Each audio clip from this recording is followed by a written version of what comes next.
जम्मू कश्मीर में प्रचार करने पहुंचे सीएम धामी, बोले अब किसी में पत्थरबाजी करने की हिम्मत नहीं, युवाओं के हाथ में हथियार नहीं हुनर है।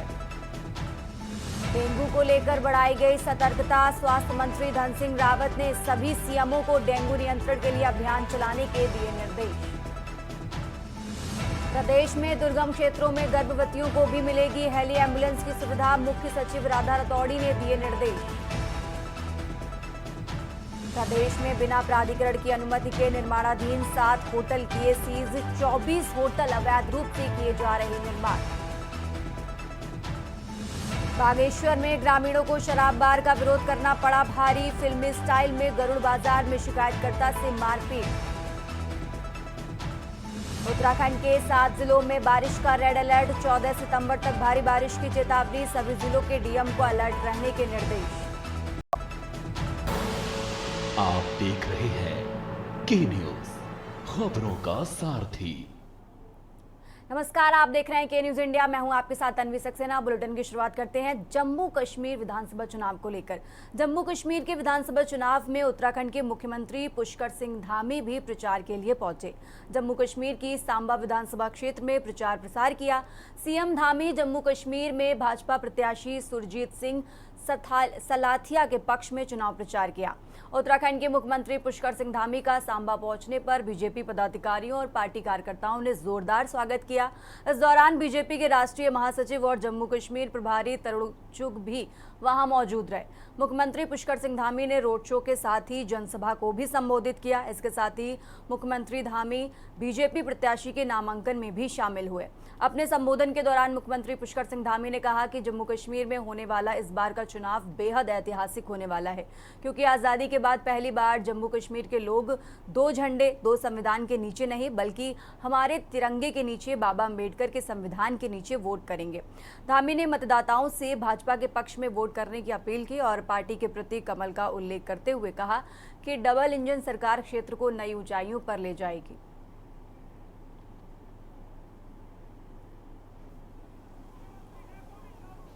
अभी इस प्रकार की बातें करते हैं कि पाकिस्तान के साथ व्यापार खोल देना चाहिए, वार्ता शुरू कर देनी चाहिए, आतंकवादी, अलगाववादी, पत्थरबाजी और उग्रवादी घटनाओं में जो जेलों में बंद है उनको छोड़ दिया जाना चाहिए। भाइयों बहनों, ये केवल मेरा प्रश्न नहीं है, ये प्रश्न हमारा हम सबका है। ये जम्मू और कश्मीर के लोगों का प्रश्न है। चीची माता के प्रांगण में रहने वाले उनके बेटे बेटियों के लिए प्रश्न है कि क्या शंकराचार्य पर्वत का नाम सुलेमान पर्वत रख दिया जाना चाहिए? आप बताइए भाइयों बहनों, इस प्रकार की सोच नेशनल कॉन्फ्रेंस, अब्दुल्ला और पीडीपी और कांग्रेस पार्टी की है। भाइयों बहनों, इसलिए समय है, ये समय है इतिहास रचने का, और मैं भली भांति आश्वस्त हो चुका हूं कि आप सब लोग इतिहास रचने जा रहे हैं। रुक करते हैं अगली खबर का। 31 जुलाई को कांग्रेस पार्टी की केदारनाथ प्रतिष्ठा रक्षा यात्रा स्थगित होने के बाद कांग्रेस के प्रदेश अध्यक्ष करण माहरा और प्रदेश सह प्रभारी सुरेंद्र शर्मा द्वारा 11 सितंबर से ये यात्रा शुरू हो चुकी है, जो अगले दिन 13 सितंबर को केदारनाथ धाम पर खत्म होगी। इस बात पर कांग्रेस के वरिष्ठ प्रदेश उपाध्यक्ष सूर्यकांत धस्माना ने कहा कि केदारनाथ धाम में 228 किलो सोना कहां गया, इसका जवाब अभी तक नहीं दे पाई है, जिसके लिए ये यात्रा की गई है ताकि सरकार को सद्बुद्धि मिले। वहीं दूसरी तरफ कैबिनेट मंत्री सौरभ बहुगुणा ने पलटवार करते हुए ये बेहद दुखद बात है। उन्होंने कहा कि हम राजनीतिक दल होकर धामों पर राजनीति करने लग गए और इससे दुर्भाग्यपूर्ण बात कोई और नहीं हो सकती।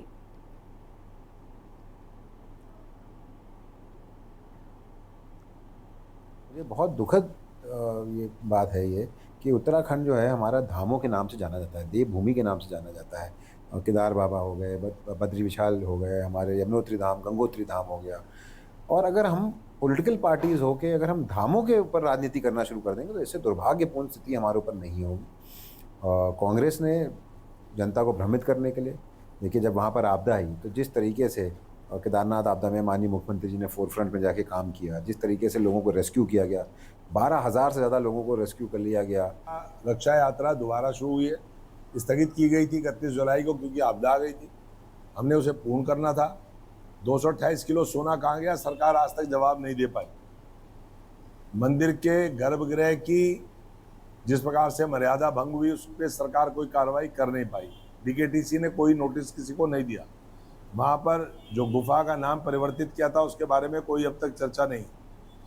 सरकार ने पहले दबाव में आकर के केदारनाथ जी का जो स्वरूप दिल्ली में शुरू किया था, दबाव हुआ, 10 दिन की यात्रा हुई, सरकार बैकफुट पे आई, लेकिन 228 किलो सोने का मामला, गर्भगृह की प्रतिष्ठा का मामला, चारों धामों की प्रतिष्ठा का मामला अभी भी वहीं का वहीं है।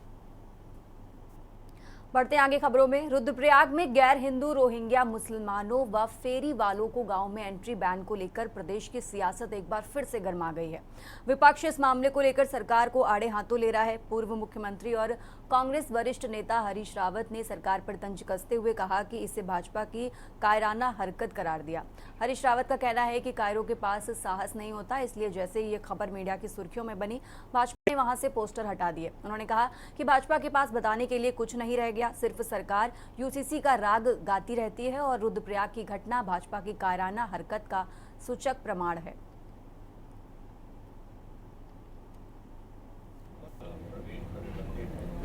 ये भाजपा की कायराना हरकत थी और इसलिए कायर में स्थितियों को झेलने का साहस नहीं होता है। जैसे ही मीडिया के अंदर ये समाचार आए तो भाजपा ने वो बोर्ड हटा लिए। तो ये जो कुछ उन्होंने किया है भाजपा की सूचित सुनियोजित घृणा फैलाने की कायराना हरकत थी। और इलेक्शन भी होना है कि आपको लगता है कि इलेक्शन, हाँ, ये पार्ट ऑफ, क्योंकि उनके पास बताने के लिए कुछ नहीं है, बताने के लिए कुछ नहीं है। इसीलिए आप देख रहे होंगे कि फिर से सरकार जो है मजार शरणम गच्छामी, है क्या है वो आजकल यूनिफॉर्म सिविल कोड है, यूसीसी शरणम गच्छामी है, और मुसलमान शरणम गच्छामी, दूसरे शरणम गच्छामी, तो इनके पास बताने ही नहीं। उत्तराखंड की खबरों में आगे बढ़ते हैं। गदरपुर के अनहद इंडस्ट्रीज में गदरपुर विधायक अरविंद पांडे के नेतृत्व में सदस्यता अभियान चलाया गया। इस मौके पर बोलते हुए गदरपुर विधायक अरविंद पांडे ने कहा कि पूरे देश में भाजपा सदस्यता अभियान चला रही है।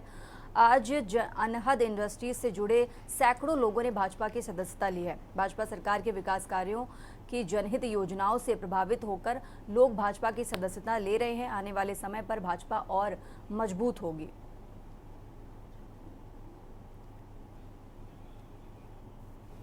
समय भारतीय जनता पार्टी की पूरे देश के अंदर सदस्यता अभियान चल रहा है। इस सदस्यता अभियान के तहत आज गदरपुर क्षेत्र में अनहद ग्रुप, जो एक बहुत ही प्रतिष्ठित और सम्मानित संस्था है, और इस संस्था में हजारों कर्मचारी हैं जिनको रोजगार मिलता है, और वो सब कहीं ना कहीं भारतीय जनता पार्टी से जुड़े हुए लोग हैं। इस समय नई भारतीय जनता पार्टी की सदस्यता चल रही है। इसी कार्यक्रम के तहत आज अनहद ग्रुप के जो मालिक हैं, हमारे छोटे भाई। खबरों में आगे बढ़ते हैं। वक्फ बोर्ड बिल में संशोधन के खिलाफ मुस्लिम समाज के लोगों ने एसडीएम कार्यालय जाकर उप जिला अधिकारी रविंद्र कुमार वांडा के माध्यम से राष्ट्रपति को ज्ञापन प्रेषित किया। गुरुवार को क्षेत्र के मुस्लिम समुदाय के लोग एसडीएम कार्यालय पहुंचे। यहां उन्होंने एसडीएम को ज्ञापन देते हुए कहा कि केंद्र सरकार वक्फ एक्ट में संशोधन का प्रयास कर रही है। संशोधन बिल जब से पार्लियामेंट में पेश किया गया है, तब से मुस्लिम समुदाय के बीच तकलीफ और बेचैनी का माहौल है।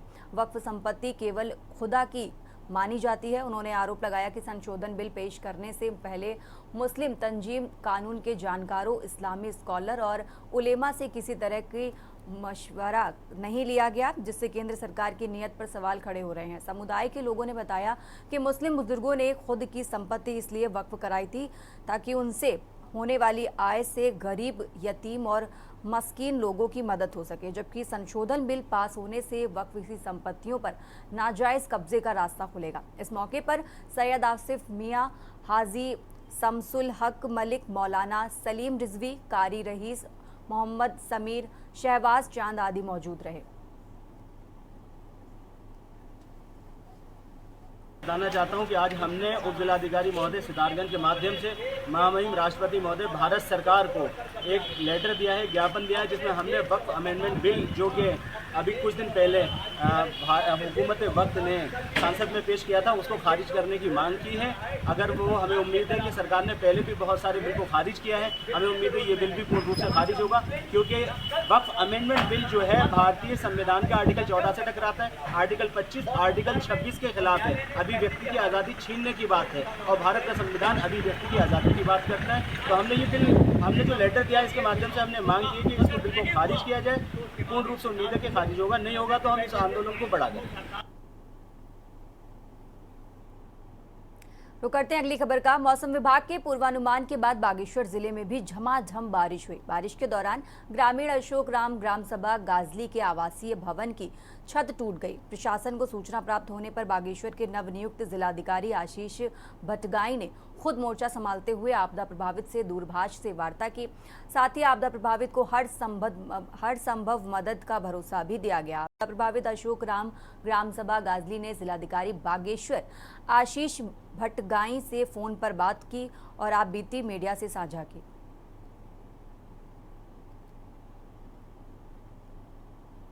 9, साढ़े 9 या 10 बजे आया था मेरे ख्याल से, इतना ही आया था। उन्होंने आश्वासन दे रखा है मेरे को कि हम प्रयास करें। बोला बेटा क्या हुआ है, मकान टूट गया। मैंने बोला हाँ सर, 2 दीवारें पूरी टूट रखी हैं और छत नीचे आया है, और पानी जो है छत से, जो पुराना मकान है वो जो हम पहाड़ी भाषा में पाल बोलते हैं, पाल में पानी आके वो गोट मार रहा है। बच्चे मेरे गोट में खाना बना रहे हैं, और रहने के लिए माँ बाप भी हैं मेरे साथ में, और बच्चे भी हैं, एक ही मकान में रह रहे हैं। वो भी भाई का मकान है, भाई ने चाबी लगा रखी थी। भाई तो दोनों बागेश्वर में रहते हैं, पर उन्होंने चाबी लगा रखी है, उनको मांग रखा है मैंने कुछ दिन। पहाड़ों में इन दिनों धार्मिक अनुष्ठान के कार्यक्रम विभिन्न गांवों में आयोजित किए जा रहे हैं, जिसमें देश के कोने कोने से श्रद्धालु अपने गांव में दैवीय कार्य में पहुंच रहे हैं। जिसमें जोशीमठ के नीति घाटी में बगडवाल नृत्य, कर्णप्रयाग शिमली गांव में आराध्य माता चंडिका देवी की दयोरा यात्रा में, गौचर की आराध्य देवी कालंका माता, रानीगढ़ क्षेत्र की आराध्य देवी देवराडी देवी मेले में दर्शन करने हजारों लोग पहुंच रहे हैं। भारी बारिश के बावजूद श्रद्धालु अपने क्षेत्र की खुशहाली की कामना के लिए माता रानी के दर्शन के लिए पहुंच रहे हैं।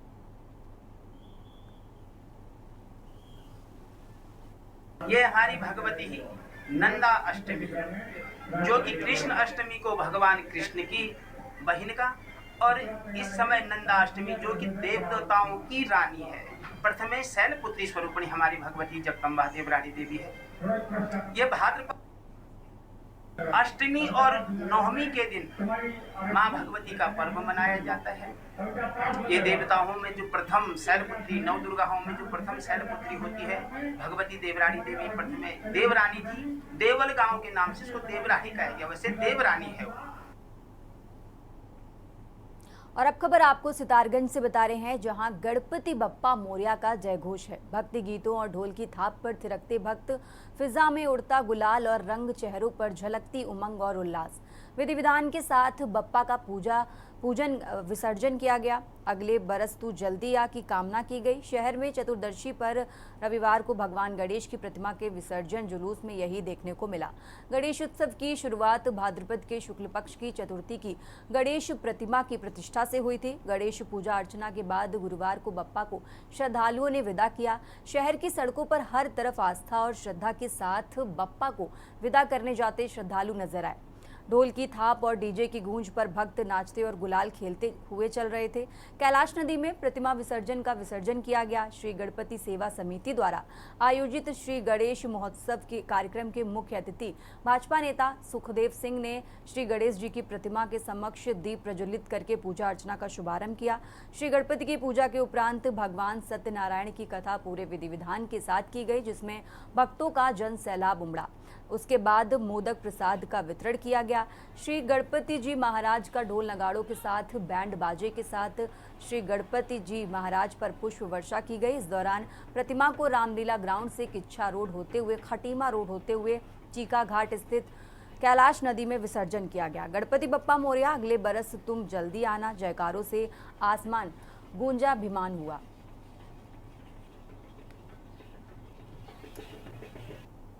गणपति महोत्सव का लगभग 15 साल पहले से हमारे सितारगंज में गणपति महोत्सव का कार्यक्रम हो रहा है, जिसमें समस्त धर्म प्रेमी जनता और भक्तगण हमारे यहाँ दरबार में रामलीला भवन में आते हैं और अपनी मनोकामना के लिए गणपति जी को मनाते हैं। और ये हमारे यहाँ इस बार 7 तारीख से 7 सितंबर से 12 सितंबर तक चल रहा है और उसमें सुबह शाम भजन संध्या का कार्यक्रम होता है और बच्चों का कार्यक्रम। देवभूमि उत्तराखंड में आने वाले कुछ दिन मौसम के लिहाज से बेहद चुनौतीपूर्ण रहने जा रहे हैं। मौसम विभाग ने अगले 72 घंटों का रेड अलर्ट जारी किया है। मौसम विभाग की इस चेतावनी के बाद सभी विभागों को अलर्ट मोड पर रहने के निर्देश दिए गए हैं। वहीं एक तरफ जहां सरकार प्रदेश भर में हो रही भारी बारिश से परेशान है, तो वहीं दूसरी ओर राज्य में कांग्रेस ने तमाम मुद्दों को लेकर सरकार के खिलाफ मोर्चा खोल दिया है। इसके तहत एक और जहां हरीश रावत ने हरिद्वार में विशाल पदयात्रा निकाली, तो वहीं दूसरी ओर बदहाल सड़कों, महिला अपराध समेत तमाम मुद्दों को लेकर कांग्रेस ने बड़े स्तर पर आंदोलन की चेतावनी दी है। कांग्रेस का कहना है कि राज्य सरकार पूरी तरह से विफल साबित हुई है। इसको देखते हुए कांग्रेस तमाम जनहित से जुड़े मुद्दों को लेकर प्रदेश भर में आंदोलन करेगी। इसके साथ ही हरीश रावत का कहना है कि वो पदयात्रा के बाद राज्य की सड़कों के गड्ढों का वीडियो बनाकर सोशल मीडिया में डालकर सरकार के दावों की पोल खोलने का काम करेंगे। वहीं हरीश रावत की इस चेतावनी के बाद मुख्यमंत्री पुष्कर सिंह धामी ने अधिकारियों को सड़कों की मरम्मत के निर्देश दिए। मुख्यमंत्री का कहना है कि सरकार बरसात के बाद राज्य में सड़कों की मरम्मत का काम युद्ध स्तर पर शुरू करेगी। वहीं भाजपा का कहना है कि हरीश रावत को मीडिया में सुर्खियां बटोरने की आदत है, इसलिए वो इस तरह के काम कर रहेंगे। पहले ही हमारी रिपोर्ट देखिए।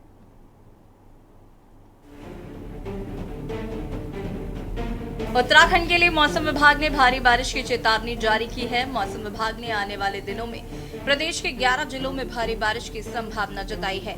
भारी बारिश के मद्देनजर देहरादून, नैनीताल, चंपावत व बागेश्वर में स्कूलों में छुट्टी घोषित कर दी गई है। मौसम विभाग ने लोगों से फिलहाल पहाड़ की यात्रा न करने की सलाह दी है। दरअसल बारिश के बीच पहाड़ों से लेकर बड़े बड़े बोल्डर गिर रहे हैं। इसके अलावा भूस्खलन का खतरा बढ़ गया है। वहीं भारी बारिश के बीच सरकार के लिए 4 धाम यात्रा का संचालन चुनौतीपूर्ण हो गया है और इसको देखते हुए यात्रियों को हेलमेट पहनने की सलाह दी जा रही है। बता दें कि गढ़वाल कमिश्नर और सचिव मुख्यमंत्री विनय शंकर पांडे ने अधिकारियों को निर्देश दिए हैं कि सोनप्रयाग के गौरीकुंड के बीच भूस्खलन और डेंजर जोन पर यात्रियों को हेलमेट पहनाकर रास्ता पार कराया जाए। अभी 4 धाम यात्रा मार्ग हमारे सुचारू चल रही है, कहीं कोई दिक्कत नहीं है। कुछ जनपदों के लिए रेड अलर्ट और कुछ जनपदों के लिए ऑरेंज अलर्ट जारी किया गया है। जिन जनपदों में रेड अलर्ट जारी किया गया है वहाँ के जिलाधिकारी से मैं टच में हूँ। कल मेरी सभी से बात हुई है, डिटेल में क्या क्या कार्रवाई की जानी है उसके बारे में बात हुई है। लिखित में उनको पहले भेजा जा चुका है ऑफिस के द्वारा। हमारा प्रयास है कि जब तीव्र बरसात होगी या अधिक बरसात होगी तो उसमें क्या क्या मेजर्स लिए जाने हैं, क्या क्या कार्रवाई की जानी है, उसके लिए वो कार्रवाई करें। जिलाधिकारी तैयार हैं सभी उस कार्रवाई के लिए। सो अपना जहाँ जहाँ रास्ते ब्लॉक होने की संभावना है वहाँ पे ऑलरेडी जेसीबी मशीनें और गैंग वगैरह तैनात हैं ताकि किसी प्रकार की स्थिति से निपटा जा सके। 12 तारीख से जो है वर्षण में वृद्धि की संभावना है, तो 12, 13, 14 तक देखेंगे कि जो है उत्तराखंड में ज़्यादातर स्थानों पर हल्की से मध्यम वर्षा मिलती रहेगी। 12 तारीख को जो चेतावनी की बात करेंगे, 12 और 13 तारीख को वर्षण में वृद्धि है। तो 12 तारीख को जो उत्तराखंड के प्लेन्स हैं और उससे लगे हुए जनपद हैं जैसे कि नैनीताल, चंपावत, उधम सिंह नगर हैं खास करके, या बागेश्वर जनपद है, और ऐसे गढ़वाल में जो पौड़ी, देहरादून, हरिद्वार जनपद है वहाँ जो है कुछ स्थानों पे भारी से लेकर बहुत भारी वर्षा की संभावना है। वहीं उत्तराखंड में मानसून की भारी बारिश के बीच राज्य के विभिन्न मुद्दों को लेकर सियासत गर्मा गई है। कांग्रेस ने केदारनाथ उपचुनाव से पहले भारी बारिश के बीच सरकार के खिलाफ मोर्चा खोल दिया है। इस कड़ी में हरीश रावत ने सैकड़ों कांग्रेसी कार्यकर्ताओं के साथ हरिद्वार में विशाल पदयात्रा निकाली। हरीश रावत ने राज्य की बदहाल कानून व्यवस्था के साथ ही तमाम मुद्दों को लेकर ये पदयात्रा निकाली। वहीं हरीश रावत का कहना है कि पदयात्रा के बाद अब राज्य की बदहाल सड़कों को लेकर सरकार की पोल खोलेंगे। उनका कहना है कि जिस वजह से सड़कों के गड्ढों का वीडियो बनाकर सोशल मीडिया पर भी डालेंगे। इसके अलावा उत्तराखंड कांग्रेस ने भी आने वाले दिनों में जनहित से जुड़े मुद्दों को लेकर बड़े आंदोलन की चेतावनी दी है। सरकार नाम की कोई चीज नहीं। मुख्यमंत्री जी से लेकर के राज्य के मंत्रिमंडल के सदस्य जिस प्रकार का आचरण उनका है, मुख्यमंत्री जी को हाईकोर्ट, सुप्रीम कोर्ट फटकार लगा रहा है। राजा की तरह व्यवहार न करें, चुने हुए मुख्यमंत्री की तरह काम करें, ये सुप्रीम कोर्ट कह रहा है। राज्य के कैबिनेट मंत्री कह रहे हैं कि उनके विभाग में ट्रांसफर, पोस्टिंग, अटैचमेंट कैसे हो रहे हैं उनको पता ही नहीं है, चेतावनी पत्र जारी कर रहे हैं। राज्य की एक मंत्री FIR करा रही है पुलिस में कि मेरे पति का नाम पासपोर्ट में, आधार कार्ड में और अपने तमाम रिकॉर्ड में कोई महिला दर्ज करके और उनके घर से बहुत बड़ी चोरी करके चली गई। राज्य के अंदर मंत्रिमंडल की बैठक लगातार 2 बार स्थगित हो गई, मंत्रिमंडल की बैठक हो नहीं पा रही, शिक्षकों की हड़ताल, राज्य के अंदर स्वास्थ्य सेवाएं जर्जर, पूरा प्रदेश आपदा से ग्रस्त, महिलाओं के खिलाफ लगातार हिंसा के मामले जिसमें भाजपा के लोग शामिल हैं। कुछ इस तरह की घटनाएं हुई है जो वाकई गंभीर है और चिंतनीय है और इसमें हम सबको मिलकर के काम करने की आवश्यकता है और सरकार बहुत बेहतर कानून बना रही है और उसी के चलते जो अपराधी हैं, जो गलत काम कर रहे हैं, जो अपनी बहन बेटियों की अस्मत के साथ खेलने का काम कर रहे हैं, उनकी जेल के सलाखों के पीछे डालने का काम कर रहे हैं। लेकिन कांग्रेस यहाँ पर भी राजनीति करने से बाज नहीं आ रही। हमारी बहन बेटी की आबरू केवल एक बार अस्मत लूटने का काम होता है, लेकिन कांग्रेस बार बार सड़कों पे आकर या प्रेस के माध्यम से बार बार उसकी अस्मत को लुटाने का काम करती है। तो मुझे लगता है कि कांग्रेस को बहन बेटियों की जो अस्मत है उसके ऊपर राजनीति नहीं करनी चाहिए। कुल मिलाकर राज्य में हो रही भारी बारिश ने मौसम को तो सर्द कर दिया है, लेकिन कांग्रेस ने जनहित से जुड़े मुद्दों को लेकर राज्य का सियासी पारा गरमा दिया है। सवाल यह है कि आखिर भारी बारिश के बीच राज्य में गरमाई सियासत कब शांत होगी? क्या कांग्रेस का दबाव सरकार को कार्य करने पर मजबूर करेगा? आखिर क्यों डबल इंजन के राज में भी सरकार राज्य का विकास नहीं करा पा रही है? Uttarakhand desk report. बढ़ते हैं आगे खबरों में। सरोवर नगरी नैनीताल में देर रात से भारी बारिश हो रही है। बारिश के बीच नैनीताल में चल रहे नंदा देवी महोत्सव के लिए DSA पार्किंग में बनाया गया तोरण गेट गिर गया। तेज अंधड़ और हवा के चलते महोत्सव में बना मुख्य तोरण गेट ध्वस्त हो गया। बारिश के बीच तोरण द्वारा गिरने के दौरान सौभाग्यवश लोगों की आवाजाही नहीं हो सकी, जिसके चलते किसी प्रकार की जनहानि की खबर नहीं है। हालांकि गेट गिरने से कोई हादसा नहीं हुआ। देर रात से हो रही भारी बारिश से नंदा देवी महोत्सव के लिए बनाई गई अस्थायी दुकान क्षेत्र परिसर जलमग्न हो गया। वहीं राम सेवक सभा के पूर्व अध्यक्ष ने कहा, गेट गिरना बड़ा दुर्भाग्यपूर्ण है, जल्द ही गेट का निर्माण किया जाएगा।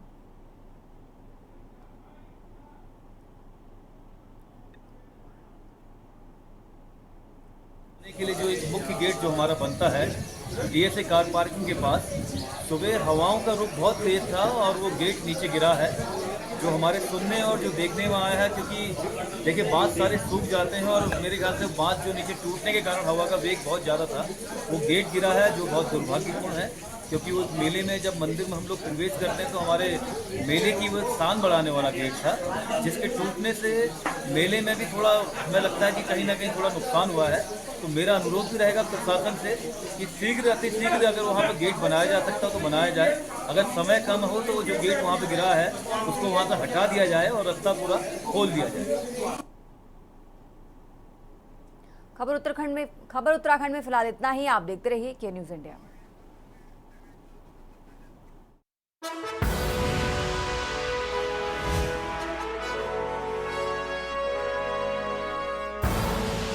आप देख रहे हैं के न्यूज़, खबरों का सारथी।